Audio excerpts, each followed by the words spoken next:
In the Obama administration, John Brenan had the Tuesday morning kill list meetings because the tech got sophisticated enough that you could just write up a list of people that you want to kill that week.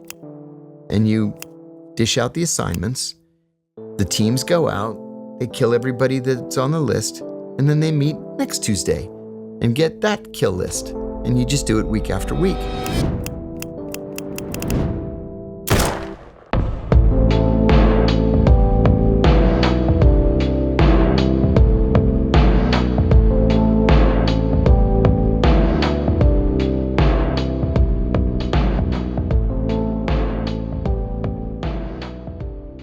This video is partly based on the fantastic Dalton Fisher podcast with John Kiriakou. Link will be in the description. And stick around to the end of the video to have a chance of winning this $50 Amazon gift card. Buildings like these are used all the time by the CIA.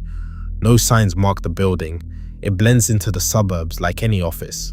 Inside, phones go into lockers and badges are scanned. This is John Brenan, the director of the CIA, arguably one of the most powerful men in the world.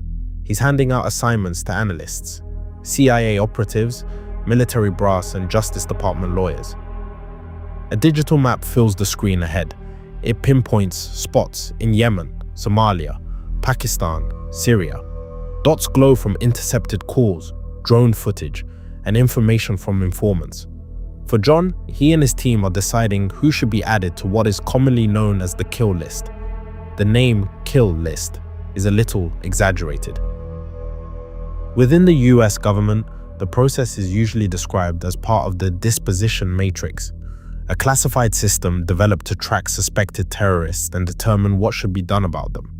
However, the options for each target is limited. Either they continue monitoring the target, they can capture the target, or they use lethal force. This system became central to US counter-terrorism operations after the attacks of September 11, 2001. In the years following 9/11, intelligence agencies faced enormous pressure to prevent future attacks. Law enforcement methods were considered too slow, and traditional military responses often required large troop deployments. Targeted killing was considered as an alternative. Instead of invading entire regions or waiting for suspects to be arrested, the United States began focusing on eliminating individuals believed to be involved in planning or carrying out attacks. This approach became more common with the development of armed drones. The CIA focused on well-known figures. These were senior members of terrorist organizations whose identities were already established through years of intelligence work. Examples include Anwar al-Awlaki, US-born cleric and senior propagandist for Al-Qaeda in the Arabian Peninsula. He was killed by a US drone strike in Yemen in 2011. Or Samir Khan, who was a senior Al-Qaeda ideologue and operational leader. He was considered one of the group's most influential figures after Osama bin Laden and was killed in a CIA drone strike in Pakistan in 2012. Osama bin Laden, founder of Al-Qaeda, and killed in a US Special Forces raid in Pakistan in 2011. Qasem Soleimani, killed in a US drone strike in Baghdad in 2020. However, most names on the list are unknown to the public. Over time, the criteria for the list began to change. Instead of waiting for ironclad confirmation of a person's identity, analysts started relying more and more on what they call pattern of life analysis. This method looks at how someone behaves over days, weeks, and months to decide whether they are likely involved in militant activity. It takes into account their travel routes, who they talk to on the phone, their social connections, and how often they appear near known terrorist compounds. In practical terms, this means a person doesn't always need to be positively identified by name. If their daily movements and behavior match the pattern of someone deeply involved in terrorist operations, they can still be marked as a legitimate target. These operations are known inside the agency as signature strikes. These are mostly drone attacks based on behavior patterns. Supporters argue this approach lets the United States act quickly against emergent threats before they can strike. But critics warn that it dramatically increases the risk of fatal mistakes and the deaths of innocent people. Back inside the windowless conference room, The analysts sit quietly around the long table and begin reviewing the latest intelligence summaries pulled together from multiple sources. On the big screen in front of them, satellite imagery shows the same vehicle arriving again and again at the same remote compound. Phone records reveal repeated contact with known militants. The CIA's informants on the ground report secret meetings, though the details remain frustratingly thin. None of this information is ever perfect. But when a new target is proposed for lethal action, the entire case begins moving through a careful review process. Depending on where the target is and how urgent the threat feels, that review can pull in people from the CIA, the Department of Defense, the National Security Council, and lawyers from the Department of Justice. In the early years of the program, especially right after 9/11, final approval often came directly from the President of the United States himself. Later, the rules changed. Certain decisions were quietly delegated to lower levels under standing orders of engagement, so the process could move faster when time was critical. Once approval is granted, the operational teams are cleared to act. Drone strikes are usually carried out by remotely piloted aircraft that take off from secret bases thousands of miles away. The pilots sit in secure facilities right here in the continental United States, staring at live video feeds while receiving instructions through a long chain of command that always includes military officers watching every step. Every single strike is recorded, carefully reviewed, and logged into the database. From the air, the targets never look like people. They appear only as shapes and heat signatures moving across the ground. The operators track vehicles, watch buildings for hours, and wait until the conditions on the ground exactly match the approved criteria.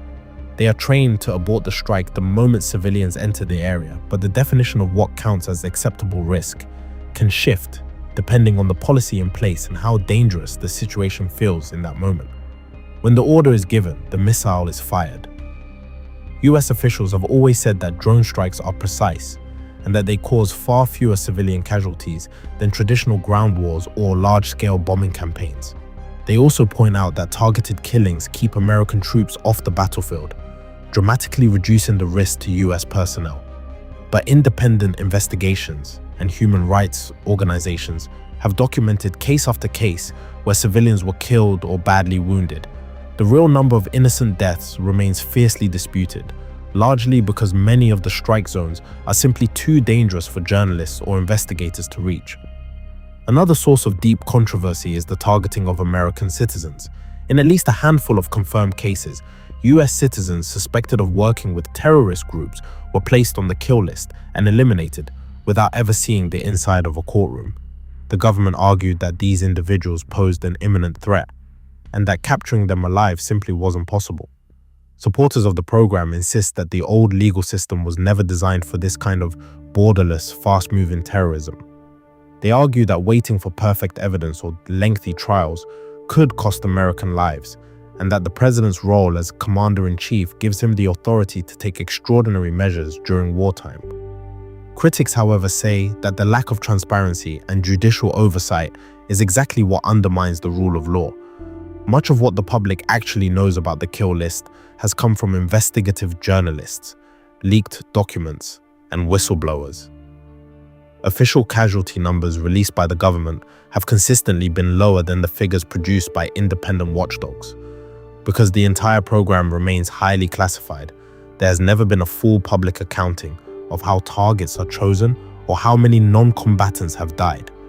For the people living under the constant shadow of these drones, the reality is very different from the clean briefings given in Washington. In many areas, the drones can be heard overhead for hours, sometimes days at a time. Their low, persistent hum creates a constant sense of dread, especially in rural communities where large family gatherings, weddings, and funerals are part of daily life. Residents have described changing their routines, avoiding public events, and living in fear that any gathering could be mistaken for militant activity. The psychological toll is hard to measure, but studies and interviews with survivors paint a picture of long-term stress, anxiety, and shattered communities.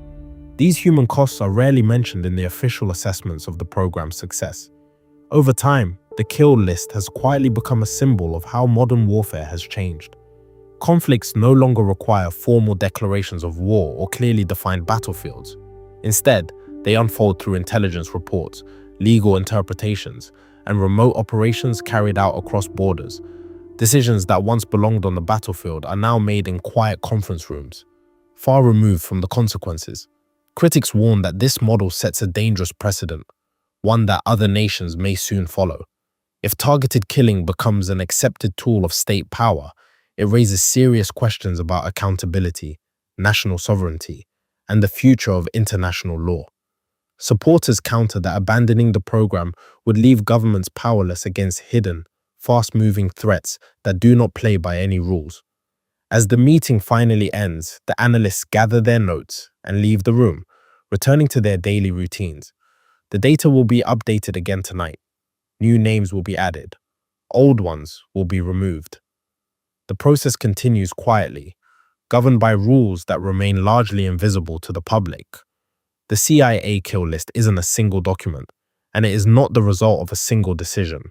It is a living system, one that reveals how power, technology, and secrecy now intersect in the shadows of modern conflict. And while its existence is no longer a secret, most of its details remain hidden, known only to those who sit inside rooms like this one. Powerful systems like these have always been built behind closed doors, combining cutting-edge technology with careful strategy to shape outcomes most people never see coming. And today, creators like you now have access to that same level of hidden power, but for building your own stories and channels. This is exactly what AI StoryCraft Studio was built for. This AI-powered system lets you create full YouTube videos from scratch. No experience needed, no showing your face. You get instant access to trained models like Nexus AI, the ultimate scriptwriter, monetization AI that builds entire digital products from nothing, our brand new auto-clipping feature that turns long-form videos into viral shorts, and Ask Fint, your personal AI-trained content creator, chatbot. Head over to ai-storycraft-studio.com using the link in the description and use code FINT to get 10% off and start building your channel today. To enter the giveaway for this $50 Amazon gift card, all you need to do is like the video, leave a comment telling me what video ideas you'd like to see next or what I can improve on, and make sure you're subscribed. We'll pick the winner soon. Thank you very much for watching, and I'll see you in the next video.